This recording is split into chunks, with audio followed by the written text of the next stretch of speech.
Pep Guardiola oo shaaciyay xilliga uu shaqada tababarnimada iskaga fadhiisanayo. Tababaraha Manchester City Pep Guardiola ayaa sheegay inuusan qorsheynin inuu ka nasto tababarnimada ilaa sanadda 2035, isagoo si qosol leh uga jawaabay hadal ka soo baxay saaxiibkiisii hore ee kooxda Carles Blanchard, kaas oo kula taliyay in Guardiola uu Etihad ka tago si uu dib u cusboonaysiiyo falsafadiisa. Guardiola ayaa hadalkan ka sheegay shir jaraa'id oo uu qabtay Jimcihii, isagoo xusay in weli uu dareemayo tamar iyo xiise uu ku hogaamiyo kooxda, iyadoo isbedel weyn uu ku socdo safka ciyaartoyda.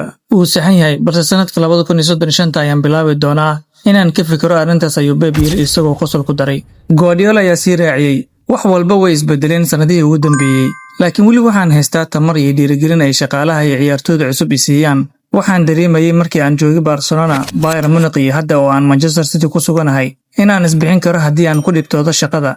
Hadda weli waxaan dareemayaa tamar aan ku caawin karo ciyaartoyda si ay xilli ciyaareedkan uga fiicnaadaan kii hore. Taasi waa yoolkayga. Ma fadhiisanayo bisha November anigoo leh waan guuleysan doonaa. Ma garanayo waxa dhici doona marka aan wajahno Everton, laakiin ka hor fasaxii caalamiga waxaan ka fogeyn hogaanka. Haddana waan soo dhawaanay. Guardiola oo City la qaaday 4 Premier League oo xiriir ah ayaa sheegay inuu doonayo in kooxdiisu sii ahaato mid gaarta heer cusub oo xilli ciyaareed kasta ah. Barqa wanaagsan saaxiibayaal, warbixintaasna waxay qayb ka tahay barnaamijkeennii bandhiga ciyaaraha oo aan maanta ku soo qaatay wararkii ugu dambeeyay ee kubadda cagta. Haddii aad ilaa dhamaadka muuqaalka nala soo gaarto, ha ilaawin inaad muuqaalka like saarto, sidoo kalena aad sii share garayso. Haddii aad nagu cusubtaa nagu soo biir oo ka mid noqo asxaabta nagu xiran. Mahadsanid.